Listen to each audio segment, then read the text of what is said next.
Assalamualaikum.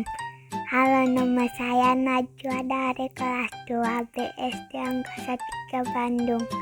Kali ini saya akan share pengalaman yang seru sekali saat berkunjung ke beberapa museum di kota Bandung. Yang pertama adalah Museum Geologi. Museum Geologi dibangun pada 1928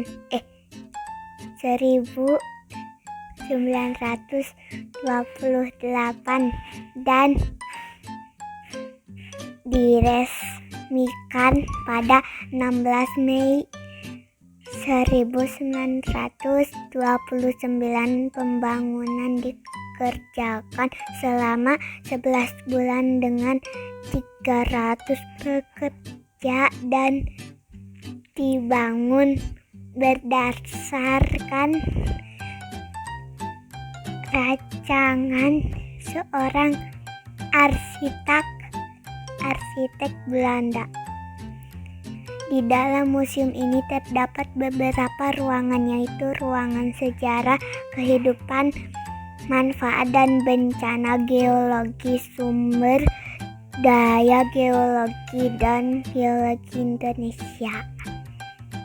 Ini adalah ruangan sejarah kehidupan. Di ruangan ini digambarkan perkembangan kehidupan di muka bumi yang dimulai sejak kelahiran bumi 46 miliar tahun yang lalu dan perkembangan kehidupan dari zaman ke zaman. Ruangan ini juga menginformasikan tentang sejarah geologi Bandung yang mengisahkan terbentuknya Danau Bandung Purba serta memajang berbagai replika fosil manusia purba. Ruangan selanjutnya adalah ruangan manfaat dan bencana geologi. Ruangan ini menyajikan hasil pengolahan sumber daya geologi oleh manusia dari masa ke masa dan jenis-jenis bencana, yaitu gempa bumi dan tsunami, letusan gunung api, dan tanah longsor. Berikut adalah ruangan sumber daya geologi. Ruangan ini mengupas berbagai jenis potensi sumber daya mineral dan energi serta tanah. Sumber daya mineral meliputi berbagai jenis mineral, logam dan non-logam. Sumber daya energi meliputi minyak dan panas bumi, juga sumber daya air, khususnya air tanah. Terakhir, yang ruangan geologi Indonesia. Ruangan ini menginformasikan tentang proses pembentuk bumi dalam tata surya. Di sini ditampilkan koleksi meteorit dan tektik. Kita pindah ke museum kedua. Namanya adalah Museum Mandala Wangsit.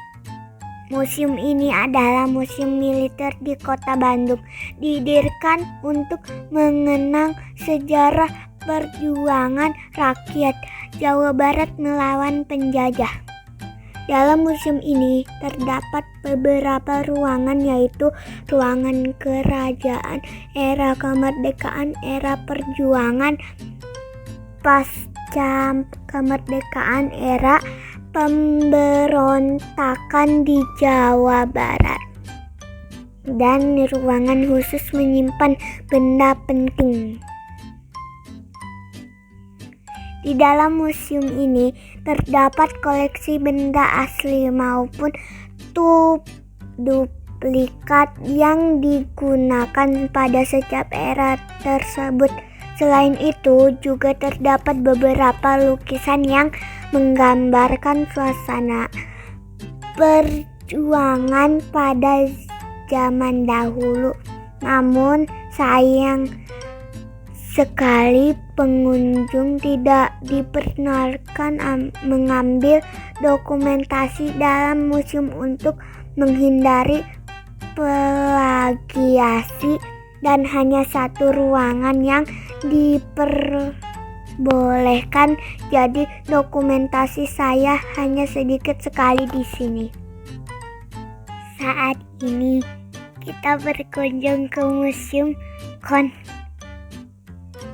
Konferensi Asia Afrika di Gedung Merdeka, Kota Bandung. Museum ini terilhami keinginan untuk mengabadikan Konferensi Asia Afrika. Selain itu, karena terdorong oleh keinginan sejumlah pemimpin Asia Afrika untuk mengunjungi Kota Bandung, maka lahirlah gagasan mendirikan museum ini. Museum ini memiliki ruangan pameran tetap yang memamerkan koleksi benda 3 dimensi dan foto-foto dokumenter peristiwa pertemuan Tugu, Konferensi Kolombo, Konferensi Bogor, dan Konferensi Asia Afrika. Selain itu, dipamerkan juga foto-foto mengenai peristiwa yang melatar belakangi lahirnya Konferensi Asia Afrika. Dampak Konferensi Asia Afrika bagi di dunia internasional. Gedung Merdeka dari masa ke masa. Profil negara-negara peserta Konferensi Asia Afrika yang dimuat dalam multimedia. Selain itu juga terdapat diorama pembukaan Konferensi Asia Afrika, perpustakaan yang berisi buku sejarah sosial, politik, dan budaya negara-negara Asia Afrika, dokumen mengenai Konferensi Asia Afrika, dan konferensi selanjutnya, majalah, dan surat kabar. Juga terdapat ruangan audio visual yang menjadi sarana penayangan film-film dokumenter mengenai kondisi dunia hingga tahun 1950-an. Dan Konferensi Asia Afrika.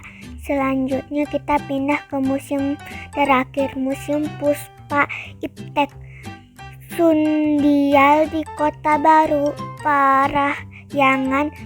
Puspa Iptek Bandung adalah sebuah destinasi wisata edukasi di Bandung yang tawarkan atraksi wisata berupa daftar, alat peragaan, ilmu pengetahuan, dan teknologi. Di museum ini kita bisa menjumpai antara lain jam matahari vertikal dan horizontal yang merupakan ikon tempat wisata edukasi ini. Jam matahari vertikal terletak di bagian depan Bandung, sedangkan jam matahari horizontal ada di atas gedung. Gerbang utama Kota Baru Parahyangan yang merupakan bagian dari gedung ini mencerminkan konfigurasi matahari, bumi, dan bulan. Replika ke bumi dari batu utuh berdiameter 2 meter seberat 12 ton. 12 buah tiang yang melambangkan nama 12 bulan dalam sistem kalender Masehi.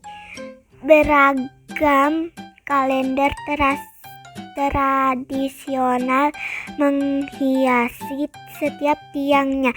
Beragam alat peraga ilmu, pengetahuan dan teknologi dari berbagai bidang ilmu. Demikian dokumentasi kunjungan saya ke 4 museum di Kota Bandung.